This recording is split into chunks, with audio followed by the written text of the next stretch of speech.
اعوذ باللہ من الشیطان الرجیم بسم اللہ الرحمن الرحیم بحمد اللہ۔ دورہ تفسیر القرآن کا آج سبق نمبر 99 ہے، 89، 7واں پارہ ہے سورہ انعام کی آیت نمبر 91 سے سبق کا آغاز ہو رہا ہے۔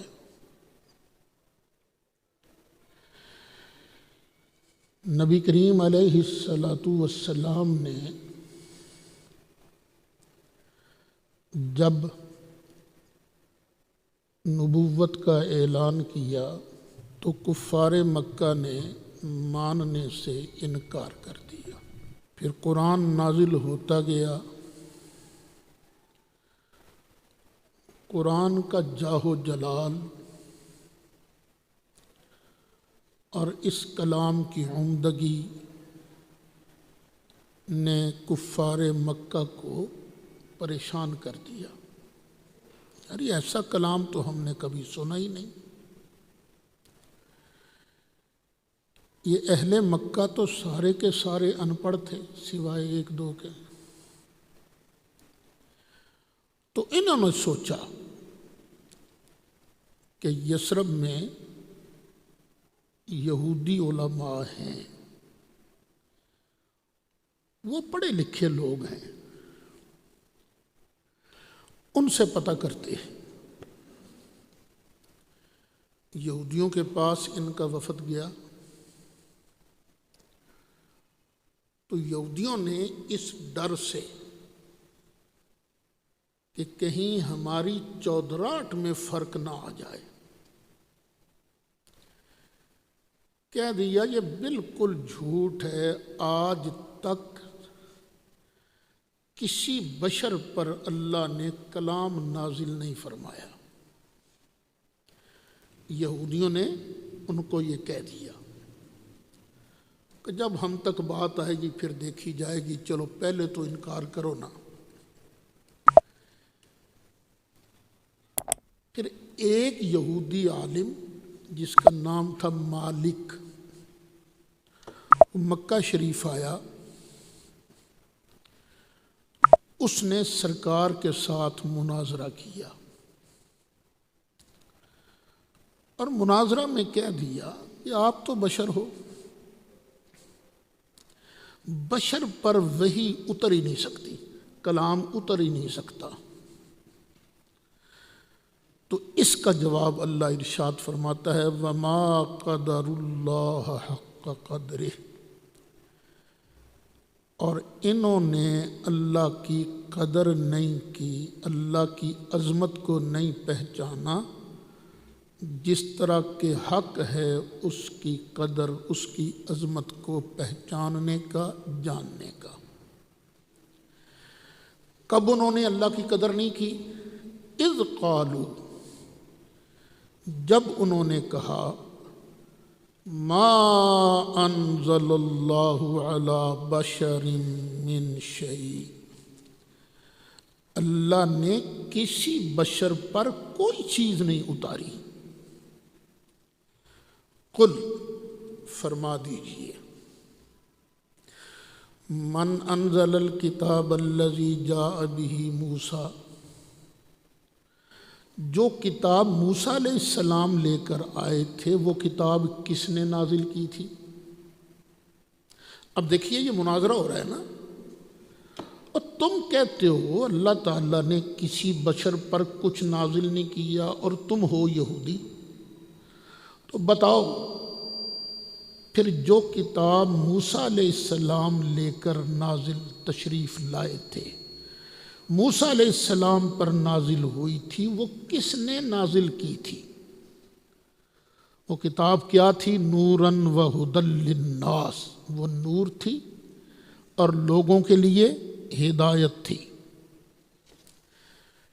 دیکھیں ہمارے پاس قرآن ہے، یہ ایک کتاب کے اندر جمع ہے۔ ان کے پاس جو تورات تھی انہوں نے اس کو ایک کتاب میں جمع نہیں رہنے دیا، الگ الگ ورقوں میں انہوں نے کتاب لکھی، الگ الگ ورقوں میں، جو جی چاہتا سنا دیتے، جس کے بارے جی چاہتا چھپا لیتے۔ تجعلونہ قراطیسا، تم نے اس کو الگ الگ کاغذوں میں بنا لیا، تبدونہا، ان ورقوں میں سے کچھ کو تم ظاہر کرتے ہو، وتخفون کثیرا، اور کئی اوراق کو تم چھپا لیتے ہو، جس میں ہمارے محبوب کی نعت لکھی ہوئی ہے، جس میں احکام لکھے ہوئے وہ تم چھپا لیتے ہو۔ اے یہودیوں شرم کرو، یہ جو قرآن ہے نا، قرآن اس کے ذریعے وَعُلِّمْتُمْ، تمہیں علم دیا گیا، تمہیں سکھائی گئی چیزیں ما لم تعلموا، جو تم نہیں جانتے تھے، انتم، تم، ولا آباؤکم، اور نہ ہی تمہارے باپ دادا۔ تو تمہیں اس قرآن کے ذریعے یہ سکھایا جا رہا ہے۔ یہاں پر ایک سوال پیدا ہوتا ہے کہ تورات بھی تو تبیان لکل شے تھی، وہ تو یہودیوں پر نازل ہوئی تھی، تو یہ کہنا کہ اس سے پہلے تمہیں پتہ ہی کچھ نہیں تھا، کہیں یہ تعارض تو نہیں؟ تو اس کا جواب یہ ہے کہ تورات کے حصے تھے دو، ایک ہدایت اور نور، اور دوسرا تبیان لکل شے۔ اور جب موسیٰ علیہ السلام یہ تورات کی تختیاں لے کر آئے، قوم کو گائے کی پوجا کرتی دیکھا تو غصے میں آ گئے، جلال میں آ گئے۔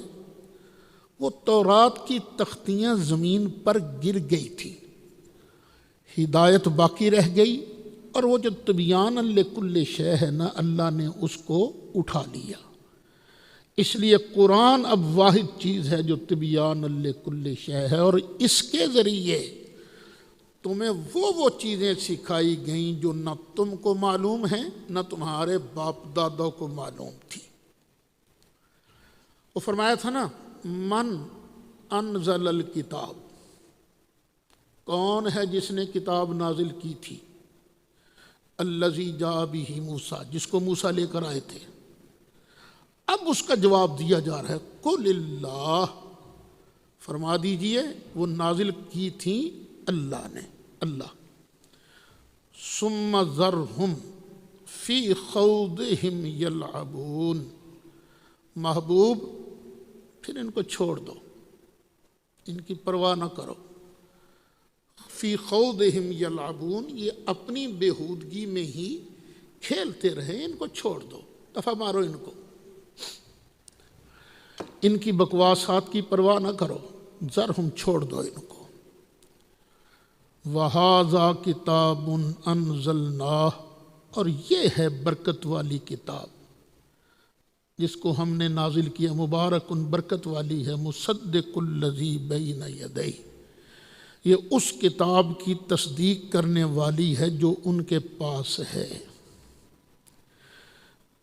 اور یہ ہم نے کتاب کیوں نازل کی؟ وَلِتُنذِرَ أُمَّ الْقُرَىٰ، اور تاکہ تو ڈرائے مکہ والوں کو، تمام بستیوں کی جو ماں ہے ان کو ڈرائے، ان کے اہل کو، وَمَنْ حَوْلَهَا، اور ان کو جو مکہ کے اردا گرد ہے۔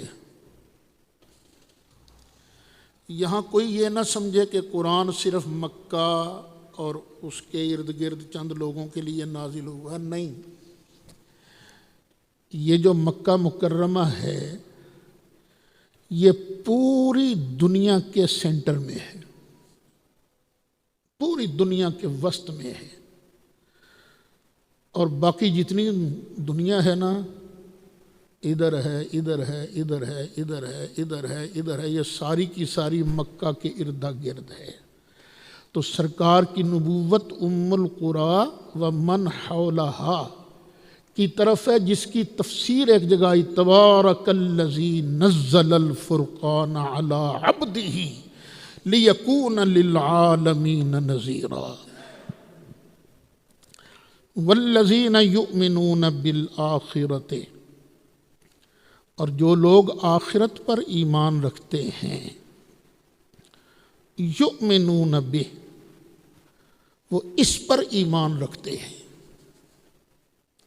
جو قیامت کو مانتے ہیں نا وہی قرآن کو مانتے ہیں۔ وَهُمْ عَلَىٰ صَلَاتِهِمْ يُحَافِظُونَ، اور وہ اپنی نمازوں کی حفاظت کرتے ہیں۔ جس کے دل میں جتنا قیامت پر ایمان ہوگا اتنا ہی اس کا قرآن پر بھی ایمان ہوگا اور نماز کی حفاظت بھی کرے گا۔ جو ہی بندے کے دل سے آخرت نکل جاتی ہے نا، پھر بندہ بے پرواہ ہو جاتا ہے، نمازیں بھی چھوڑ دیتا ہے، سارا کچھ کر دیتا ہے۔ تو یہ قیامت پر ایمان جو ہے کہ آج ہم جو کچھ کر رہے ہیں ہمیں کل اس کا حساب دینا پڑے گا، جتنا ایمان مضبوط ہوگا اتنے ہی بندے کے اعمال درست ہوں گے۔ وَمَنْ أَظْلَمُ مِمَّنِ افْتَرَىٰ عَلَى اللَّهِ كَذِبًا، مسیلمہ کذاب نے اور کئی لوگوں نے دعویٰ کیا کہ اللہ نے ہم پر بھی وحی نازل کی ہے۔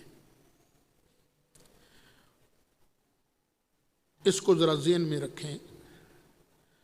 اور وہ جو کافر کہتے تھے نا سرکار کو کہ وحی تو آئی نہیں اور آپ خام خواہ کہہ رہے ہیں یہ اللہ کا کلام ہے، وہ فرمایا کہ ہم ظالم تھوڑی ہیں، ہمارا تو 40 سالہ کردار تمہارے سامنے موجود ہے، ہم نے تو کبھی کسی کا حق نہیں مارا۔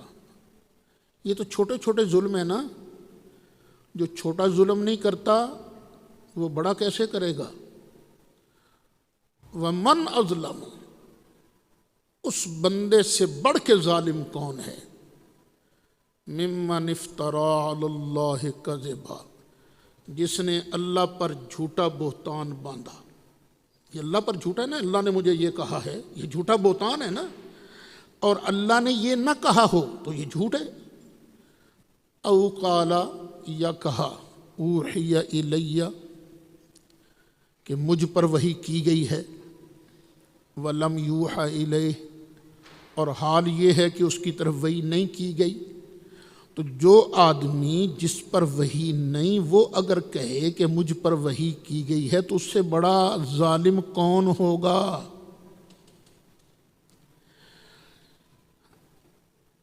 اچھا، کچھ لوگوں نے کہا تھا کہ ہم بھی قرآن کی طرح کلام نازل کر سکتے ہیں۔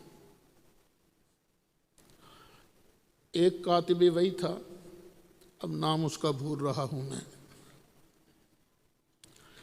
وہی آئی سرکار لکھوا رہے تھے، وہ لکھ رہا تھا، تو آگے اس نے خود بول دیا، فتبارک اللہ احسن الخالقین۔ سرکار نے فرمایا ہاں وہی بھی یہی ہے، یہی لکھو۔ اس کے دل میں شک پیدا ہو گیا، یہ تو میں نے کہا تھا، تو اس کا مطلب ہے میں بھی وہی نازل کر سکتا ہوں، میں بھی وہی بنا سکتا ہوں۔ مرتد ہو گیا، بھاگ گیا، پھر بعد میں پھر مسلمان ہوا تھا بعد میں۔ اور وہ آدمی جس نے کہا کہ میں بھی نازل کر سکتا ہوں، اس کی مثل جو اللہ نے نازل کی ہے، تو اس سے بھی بڑا ظالم کوئی نہیں ہوگا۔ یہ جو قادیانی ہے، اس نے بھی کہا اللہ نے مجھ پر وحی کی، حالانکہ وحی نہیں کی اللہ نے اس پر۔ یہ جو لوگ ہیں 3 کیٹیگری والے،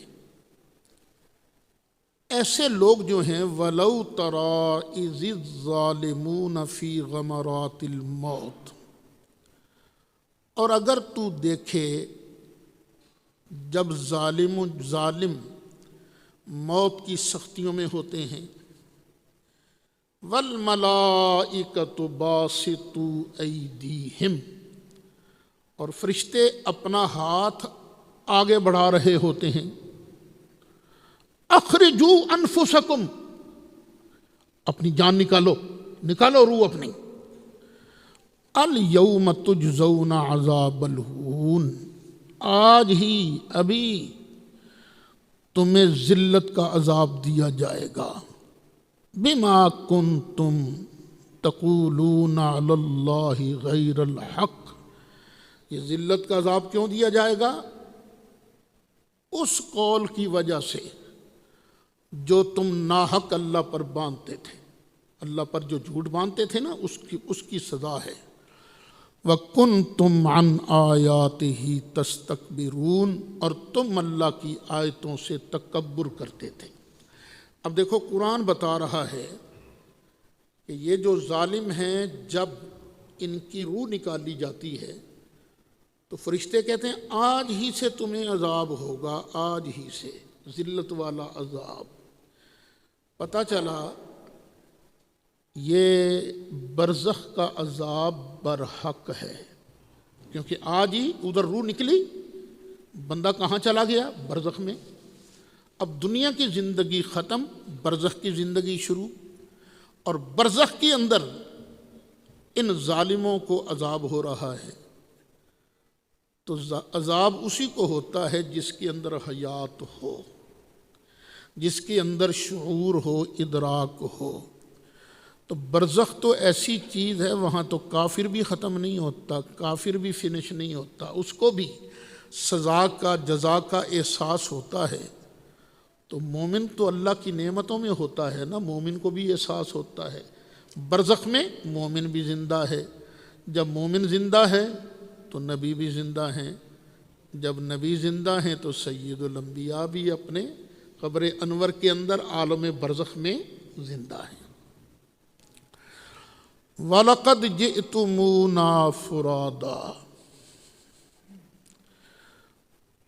اور بے شک تم ہمارے پاس تنہا آؤ گے، اکیلے، نہ کپڑے، نہ مال، نہ اولاد، کچھ بھی تمہارے ساتھ نہیں ہوگا، ہمارے پاس آؤ گے اکیلے۔ کما خلقناکم اول مرہ، جس طرح کہ ہم نے تم کو پہلی مرتبہ پیدا کیا تھا۔ جب دنیا میں آئے تھے نہ کپڑے تھے، نہ مال تھا، نہ کوئی اور چیز تھی، اکیلے آئے تھے۔ جس طرح تم دنیا میں اکیلے آئے تھے، اسی طرح اب قیامت کے دن بھی تم ہمارے پاس اکیلے اکیلے آؤ گے۔ وَتَرَكْتُمْ مَا خَوَّلْنَاكُمْ، اب تم چھوڑ آئے وہ جو ہم نے تمہیں بخشا تھا، عطا کیا تھا، وہ تم چھوڑ آئے۔ کہاں چھوڑ آئے؟ وَرَاءَ ظُهُورِكُمْ، اپنے پیچھے، اپنی پشتوں کے پیچھے تم چھوڑ کے آئے۔ تم دنیا میں کہا کرتے تھے یہ بت ہیں، یہ ہمارے مددگار، یہ ہمارے شفیع ہیں، ہم جو مرضی کر لیں، کوئی نہیں، تگڑے ہیں، یہ ہمیں اللہ سے چھڑوا لیں گے۔ تو اللہ کہتا ہے ہاں، وَمَا نَرَى مَعَكُمْ شُفَعَاءَكُمُ الَّذِينَ زَعَمْتُمْ أَنَّهُمْ فِيكُمْ شُرَكَاء، اور ہم نہیں دیکھتے تمہارے ساتھ تمہارے ان سفارشیوں کو، ان بتوں کو جن کے بارے تم گمان کرتے تھے کہ یہ تمہارے شریک ہیں، وہ کہاں ہیں اس وقت؟ لَقَدْ تَقَطَّعَ بَيْنَكُمْ، بے شک تمہارا اور بتوں کا جو آپس میں رشتہ تھا وہ کٹ گیا ہے، وہ ڈور تعلق جو تمہارا تھا نا وہ کٹ گیا ہے۔ کہاں ہیں وہ؟ وَضَلَّ عَنْكُمْ، اور گم ہو گیا تم سے، ما کنتم تزعمون، جو تم خیال کرتے تھے، جو تم گمان کرتے تھے۔ یہاں سے پتہ چلا کسی کے بارے یہ عقیدہ رکھنا کہ یہ ہمیں زور زبردستی خواہ جو بھی ہم کرنے یہ ہمیں اللہ سے بخشوا لے گا، یہ شرک ہے، شرک ہے۔ یہ ہمارا عقیدہ یہ ہے ہماری شفاعت سرکار کریں گے، انبیاء شفاعت کریں گے، اولیاء اللہ بھی شفاعت کریں گے، لیکن زور زبردستی نہیں، نہ، اللہ کی عطا سے، اللہ کے اذن سے۔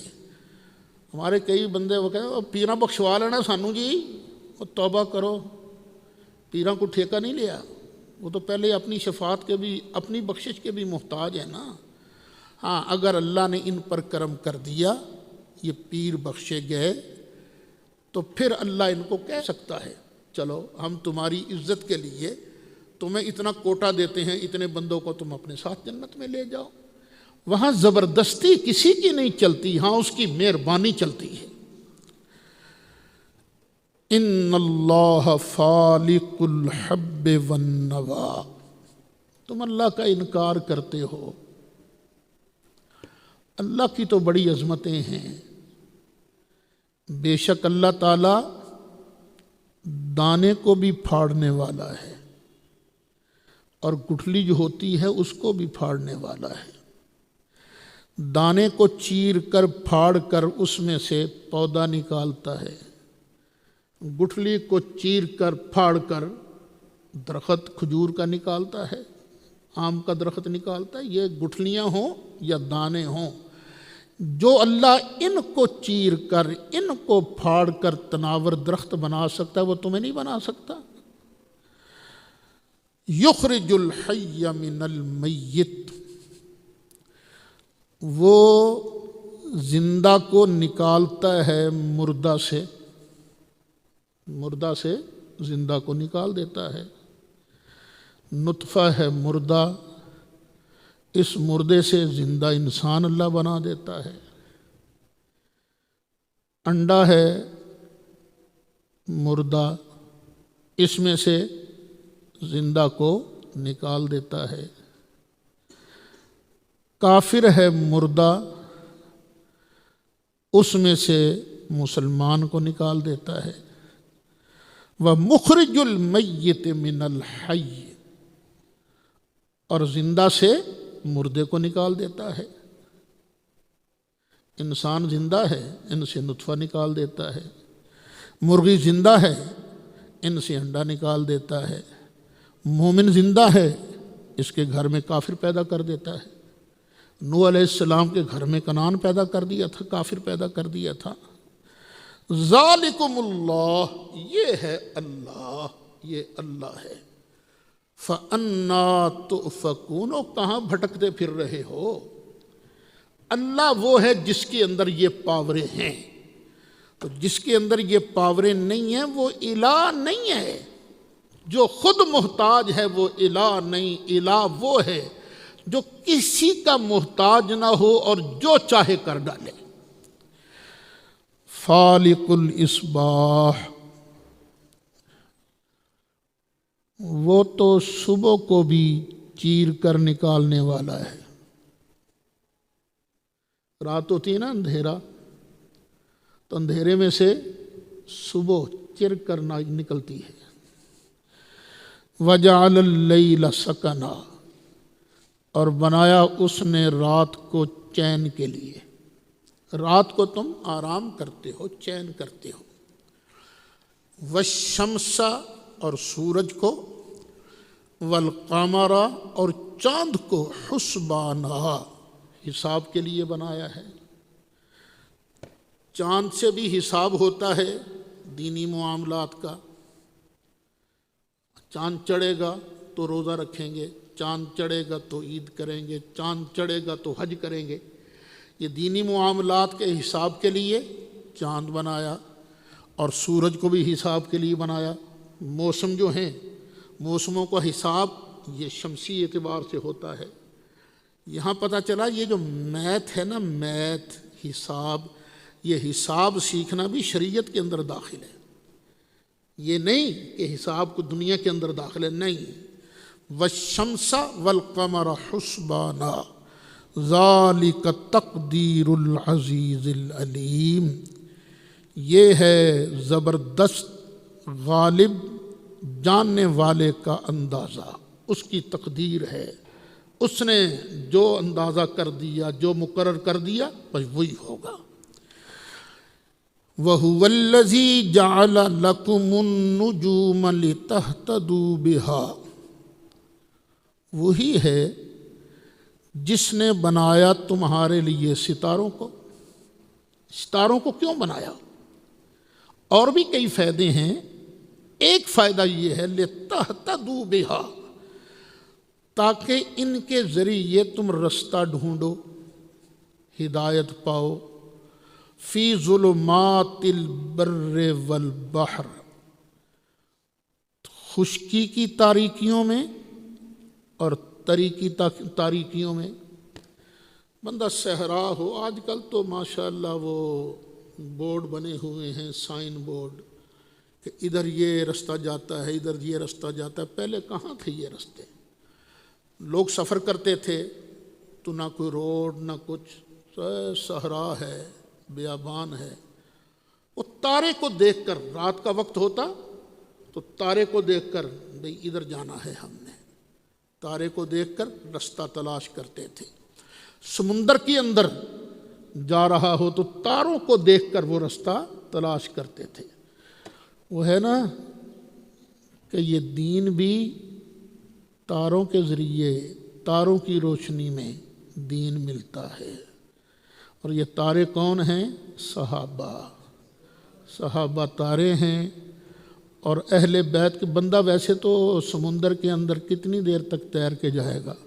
کسی نہ کسی کشتی جہاز کے اندر ہی بیٹھے گا نا۔ تو جہاز جو ہیں یہ اہل بیت کی محبت، یہ کشتی ہے۔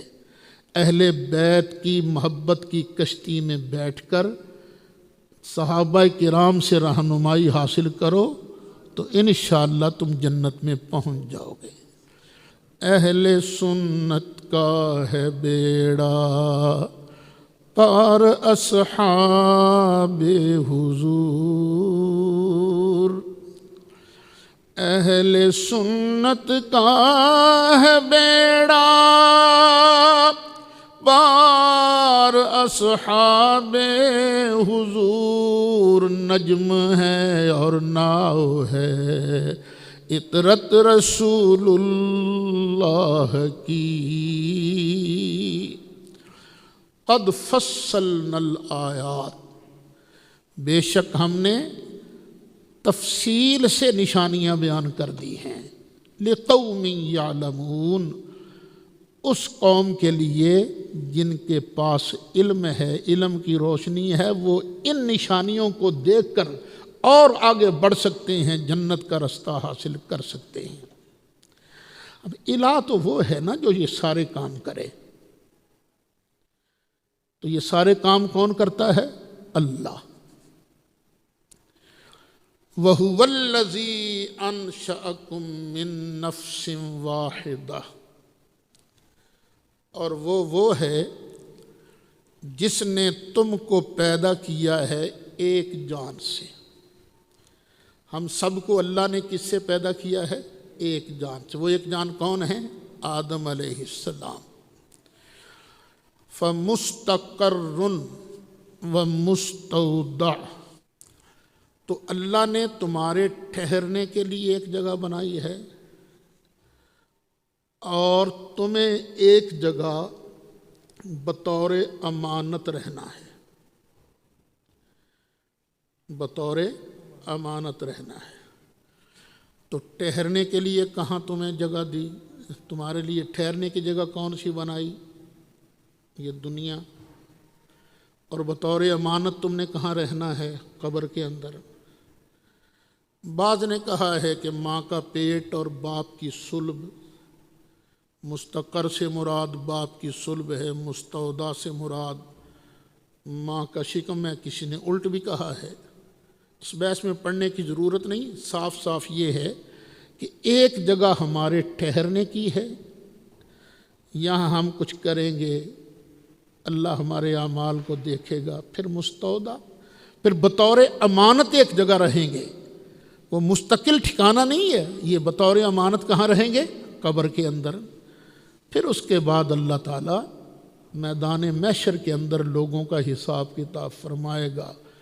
قد فصلنا الآیات، بے شک ہم نے تفصیل سے آیتیں بیان کر دی ہیں، لقوم یفقہون، یہ اس قوم کے لیے ہیں، فائدہ مند ہیں، جن کے اندر سمجھ ہے، جن کی کھوپڑی کے اندر عقل ہے۔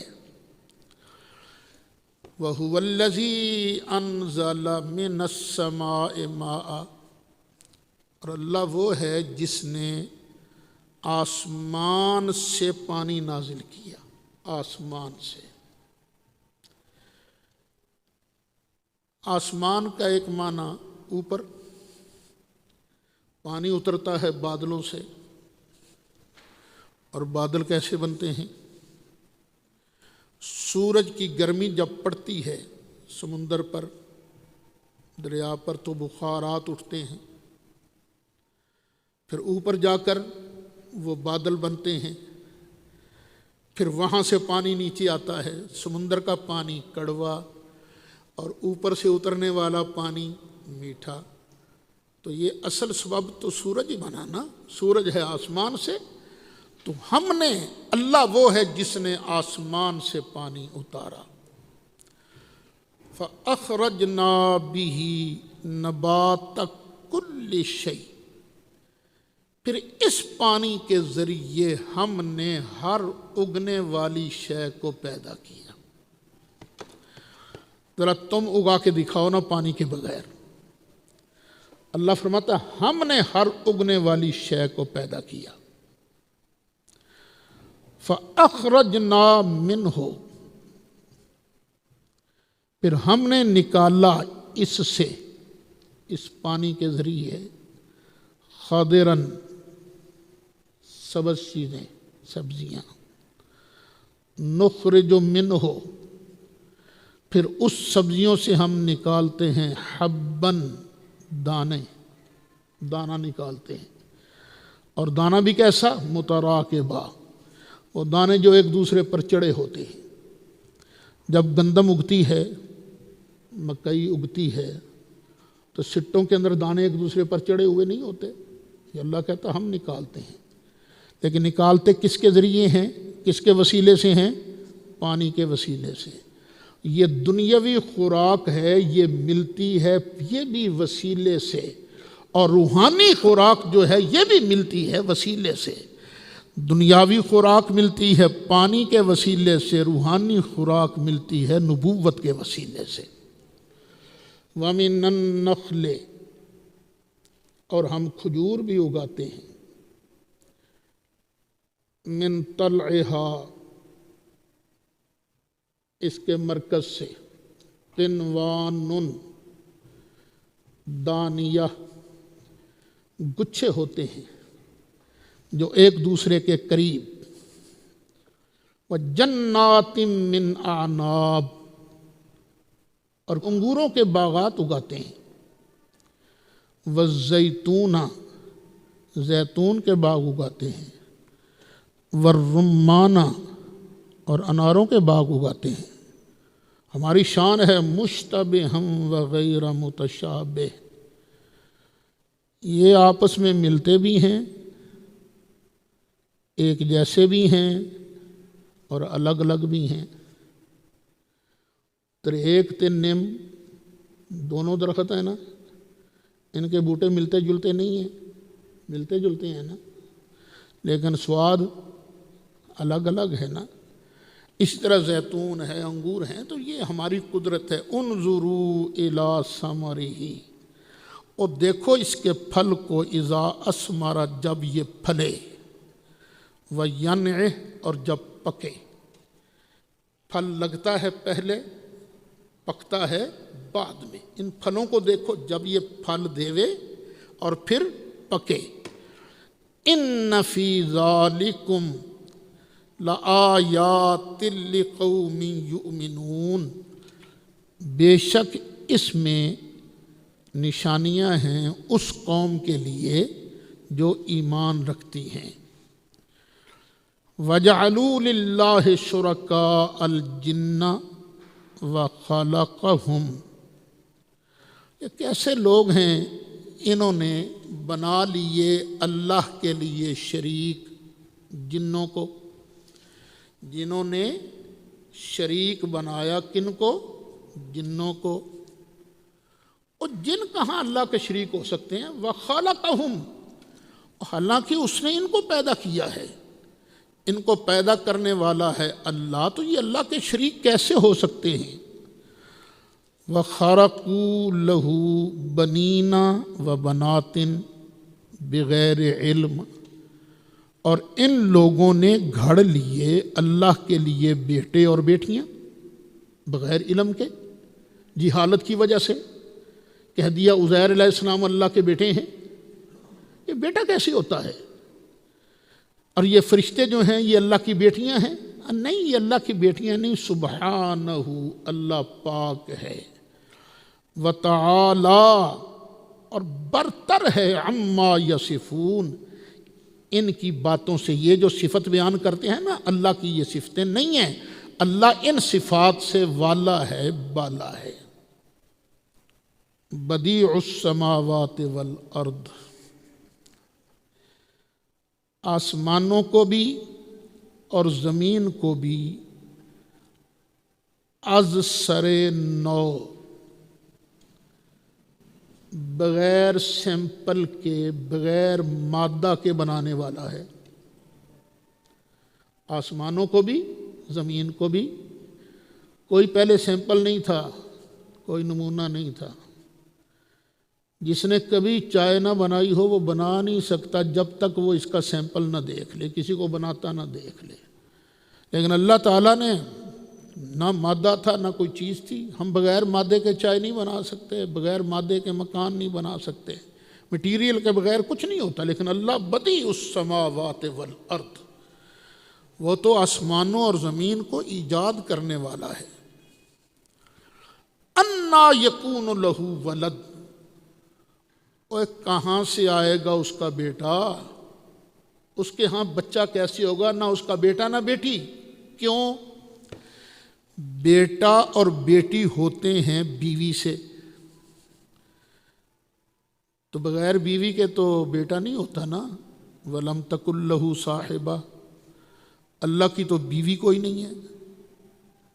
وَخَلَقَ كُلَّ شَيْءٍ، وہ ہر چیز کو تو اللہ نے پیدا کیا ہے۔ عزیر کو اللہ نے پیدا کیا، فرشتوں کو اللہ نے پیدا کیا، تو جو پیدا کی چیز ہوتی ہے نا وہ بیٹے بیٹیاں نہیں ہوتی، اولاد نہیں ہوتی۔ وَهُوَ بِكُلِّ شَيْءٍ عَلِيمٌ، اور وہ ہر چیز کو جاننے والا ہے۔ ذَلِكُمُ اللَّهُ رَبُّكُمْ، یہ ہے تمہارا اللہ جو تمہارا رب ہے، یہ اللہ ہے جو تمہارا رب ہے۔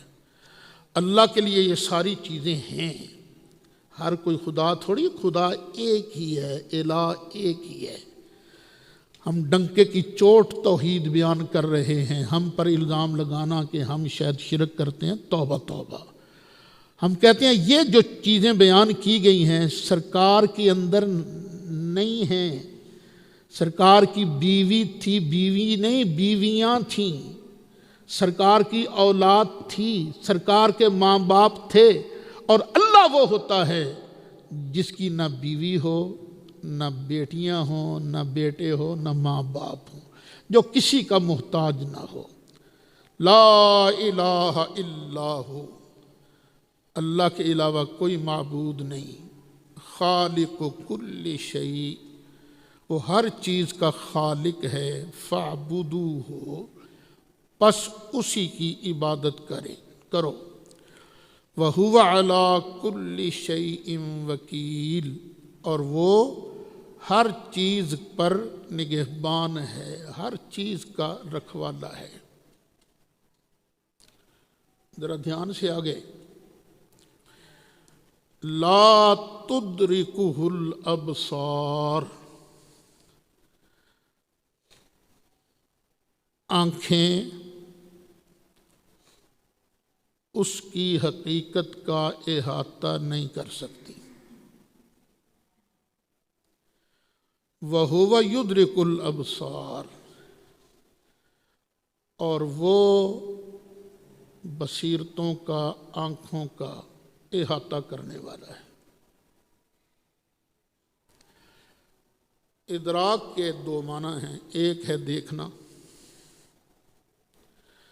اور ایک ہے حقیقت کی تہ تک پہنچنا، دو معنی ہیں۔ نبی کریم علیہ الصلاۃ والسلام نے معراج کی رات اللہ کا دیدار کیا یا نہیں کیا، یہ ایک اختلافی مسئلہ ہے۔ رؤیت باری والا مسئلہ اختلافی مسئلہ ہے۔ ام المومنین حضرت سیدہ طیبہ طاہرہ، انہوں نے یہی معنی مراد لیا کہ آنکھیں اللہ کی حقیقت تک نہیں پہنچ سکتی، کوئی آنکھ بھی اللہ کا پورا احاطہ نہیں کر سکتی۔ اس آیت سے انہوں نے استدلال کیا کہ نبی کریم علیہ الصلاۃ والسلام نے اللہ کا دیدار نہیں کیا۔ خام خواہ مناظرہ نہ شروع کر دینا اس مسئلے پر، رؤیت باری پر۔ یہ حضرت عائشہ صدیقہ رؤیت باری کی منکر ہیں کہ نہیں کوئی دیدار نہیں ہوا، اور حضرت عبداللہ بن عباس وہ فرماتے ہیں دیدار ہوا، سرکار نے دیکھا۔ تو وہاں ادراک کا معنی صرف دیکھنا لیتے ہیں، حقیقت کی تہ تک پہنچنا نہیں۔ دیکھا ہے، بعض نے کہا کہ اس دنیا میں کوئی آنکھ اللہ کو نہیں دیکھ سکتی، اور سرکار نے جو سر کی آنکھوں سے دیکھا ہے وہ اس دنیا میں نہیں دیکھا، دنیا کی حدوں کو کراس کر کے لامکاں کے اندر جا کر اللہ کا دیدار کیا ہے۔ اور پھر جب قیامت کا دن آئے گا، ذرا نکالو سورہ قیامہ، 29واں پارہ سورہ قیامہ، آیت نمبر 22-23۔ وجوہ کئی چہرے یومئذ ناظرہ، اس دن تر و تازہ ہوں گے۔ کیوں؟ الی ربہا ناظرہ، اپنے رب کی طرف دیکھ رہے ہوں گے۔ تو دیدار تو ہے اللہ تعالیٰ کا، اور یہ دیدار کیسے ہوگا؟ صحابہ نے پوچھا نبی کریم علیہ الصلاۃ والسلام سے، آقا دیدار کیسے ہوگا؟ فرمایا تم چاند کو دیکھتے ہو، کوئی تکلیف ہوتی ہے تمہیں؟ آقا نہیں۔ فرمایا اسی طرح تم اللہ کا دیدار کرو گے۔ صحیح سمجھ ہمیں تب آئے گی جب ہم اللہ کا دیدار کریں گے۔ تو وَهُوَ اللَّطِيفُ الْخَبِيرُ، اور وہ بڑے لطف والا ہے، بڑی مہربانی والا ہے، وہ اندر تک دیکھنے والا ہے، لطیف ہے، خبیر ہے۔ قد جاءکم بصائر من ربکم، بے شک آ گئی ہیں تمہارے سامنے تمہارے رب کی طرف سے بصائر، وہ چیز جو آنکھ کو کھول دے، آنکھ کھولنے والی چیزیں آ گئی ہیں۔ فمن ابصرا، تو جس نے ان کو دیکھ لیا، ان دلائل کو، فلنفسہ ہی، تو اس نے اپنا ہی فائدہ کیا ہے نا۔ ومن عمیہ، اور جو اندھا رہا، جس نے ان نشانیوں کو نہیں دیکھا، فعلیہا، تو اس کا نقصان بھی اسی پر ہے۔ وما انا علیکم بحفیظ، اور میں تمہارا محافظ بنا کر نہیں بھیجا گیا ہوں کہ تمہیں پکڑ پکڑ کر سیدھے رستے پر لگاؤں، میرا کام صرف رستہ بتانا ہے۔